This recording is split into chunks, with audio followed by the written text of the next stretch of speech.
Hello and welcome to the Genuine Learning Blog. My name is Melissa Glasso, and today we're going to talk about two cool annual reports. They come out every year. I honestly don't think a lot of people know that they're out there, and I always like to share this when they do, simply because there's a lot that happens in these organizations. I don't think people know how they're run. And so it's always a fun opportunity to share a little bit about what's going on at both the FASB and the AICPA. So today we're going to look at their actual annual reports. Both of them are not-for-profit organizations. Both make their financial statements available to the public on their website. And so as a result, we're going to take a look today at the two websites and two sets of annual reports just to kind of get us a feel. So the first up, we're going to start with the FASB. The FASB has a December year end, as is the AICPA. And it is the Financial Accounting Foundation, which is both the FASB and the GASB together, right? The parent company is the FAF, the Financial Accounting Foundation. And so this is their 2023 annual report. I'm just going to pop it up on the screen for you and kind of walk you through it. So let's take a look real quick here. All right, let's start over here at the FASB. So every year they put this out, probably one of my favorite times when it happens. I love the standards that work. I also use that as their hashtag anytime I post about the FASB. And you can see here they are going to have the standard items. So they have a little bit of messaging from the FAF chair, the FAF executive director. Then they are going to have the message from the FASB chair and the GASB chair. And you'll get separate highlights from each of them. Big in this time is the 40th anniversary of the GASB. The FASB celebrated their 50th in 2022. The GASB turned 40 in 2023. And so we had some big pieces of time. And then there is the MD&A, which is, again, optional as it is a not-for-profit organization, but FASB chooses to provide it. It's actually something that the NAC, the Not-for-Profit Advisory Committee, has talked about for years in encouraging people to provide some analysis. It's optional, obviously. Governmental accounting, not optional, but for the FASB side of the house, optional. But they kind of are showing what they mean by MD&A for not-for-profits, and then you get to their statement of activities and ultimately their independent auditor's report. So this year, every year, the setting is different. One year is like watercolors. Another one was really heavy with pictures. This one seems to have a lot of these geometric shapes to it. So the shape and the coloring that they do each time is different. They have a great marketing and communications department. So a little bit about, obviously, the FAF, obviously the messages, as we said, as we look at the chair and the executive director. And then they talk a little bit about what their key items are. And then a picture of the FAF trustees. And then they give a lot of credit over to everybody here. You can kind of see where they're coming from. And they provide their updated strategic plan. So if you've been in any of our classes, you know that each year that they update their strategic plan, we talk about what those plans are, and there are 6 goals, and they're going to give you an update on each of them.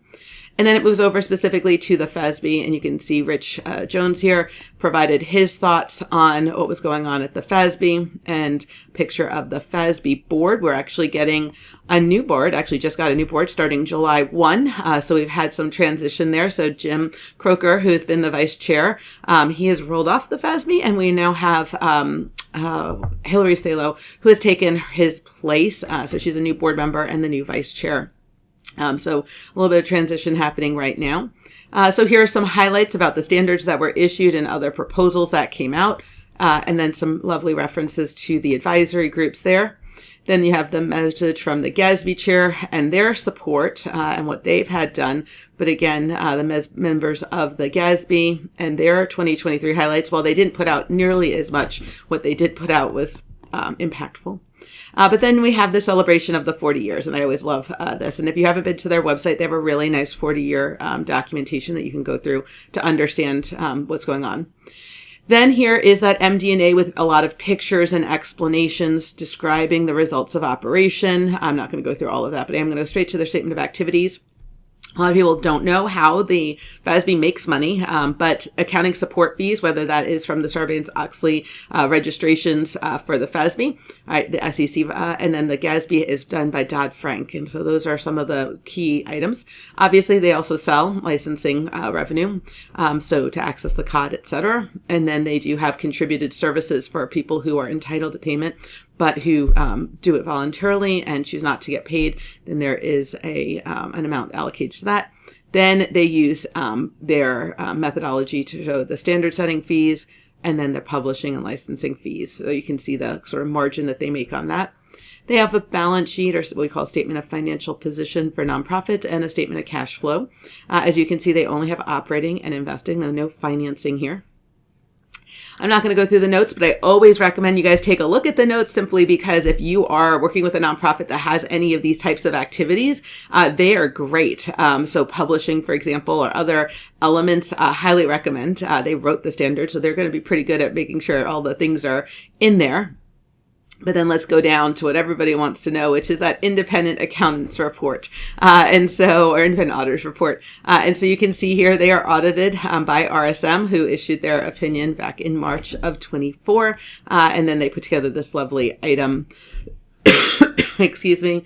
As you can see here, they have a little bit of a welcome to new members that are happening, and then their mission, vision, values as we go through. So if you haven't taken a look at this, I highly recommend it. I think it's a great opportunity for us to understand the inner workings of the FASB, right? They write all of our accounting standards for nonprofits, privates, and public companies. Probably should understand how they work and how they operate. To me, it's a super interesting one. But another one that people are always interested in is the AICPA. I do want to point out it is the association. So it's the Association of International Certified Professional Accountants and Related Organizations Combined Financial Statements. What does that mean? So remember, the AICPA and CIMA kind of merged together. And so that's how we get the association instead of the AICPA being the American Institute. So while we still use the same acronym, if you're talking about U.S. standard setting, it's the American Institute of Certified Public Accountants. If you're talking about the greater AICPA, it's going to be the association. And so the financial statements are for the greater association here. So let's go back over to our association. And again, this is an integrated report, so you're going to be able to see their contents as well. So they're going to have letters from leadership, just like normal, their highlights, their strategy, obviously a focus on sustainability, focus on the new CGMA business model. Then they're going to have a little bit of an overview of the council. So I served on AICPA council. And so AICPA council has their own council, and then CIMA has their own council, and that comes together. And the association is both CIMA and the AICPA. And then you can see their net assets and financial positions and some KPIs that they're using, and then ultimately their financials. And so again, the very pinkish purple color that the AICPA is known for. Not my personal favorite color, but it is what their branding colors are made of. So you can see mission, vision, values, just like you would see in any item. You have your leadership. So last year, it was a Corey Ramsey and Sarah Gush. He is from the AICPA. He's from California. He works for a healthcare institution, so he's a B&I guy. And then Sarah Gush is from, I want to say somewhere in England, but I don't want to be too specific there, but she's our CIMA chair. And then they come together. And then obviously Barry being the CEO. Now Barry's going to retire on the last day of 2024. It'll be the end of his almost 30-year reign at the head of the AICPA. So kind of exciting. So you can see them provide their little bit update on what they're focusing on. And you can see their highlights. So what they think are their core sort of accomplishments during the year. You'll also be able to see so some of the people that they were talking about from a strategy perspective here, and lots of different individuals. You may find yourself potentially lots of members that are going to be shown here, so always fun. Then we get into the value creation model, specifically the CGMA business framework that they've been focused on and really building this out. They purchased BLI and brought over Tom Hood, which was a huge one for the AICPA. And so a little bit about the work that he's been doing behind the scenes. And then you can see here as they look at some of the work that's being accomplished. And then I'm going to keep going all the way down, and we're going to get into the financials. And so again, these are combined financials. So here it starts with the opinion, and you're going to see here at the very bottom that Cohn Resnick out of New Jersey gave this. And again, this is the annual report, so you can see the other information segment. And then obviously the opinion here, not a surprise, is that the opinions are fairly stated. Again, they're the people who create the audit standard, so always interesting to see theirs. And then you can see this is the association. So you can see the balance sheet here. And then the combined statement of activities, net assets, and preferred stock. They do have some for-profit subs, which is why you're getting some of these. So again, you can take a look at the information and you can see, right, member, member changes as we go through this, as their prior member core, what they do for a living, right? Membership, but global learning being a big element. Obviously, the CPA exam and the CIMA or the CGMA exam. And then they do have investment gains and losses. So it looks like it has a good return this year, not so much last year, but again, that kind of reflects the market. Then you can see the expenses broken out using the functional classifications. You have program support as we go through. And then ultimately that preferred stock, which again comes from the for-profit side of the house that they have as a sub. So it's a combined financial. And then you can see this is their statement of cash flows, which they're going to do through an indirect method. So as you can see, this is what I really wanted to look at was what's in here. So the combined financial statements of the association, the AICPA, CIMA, and then they also have here their subsidiaries that they're included.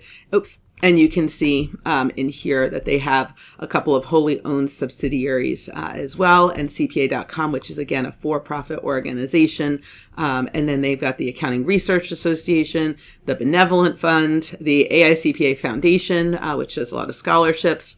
And then they also have the State Societies Network. So it's actually a pretty complicated financial statement. So I think that's really interesting.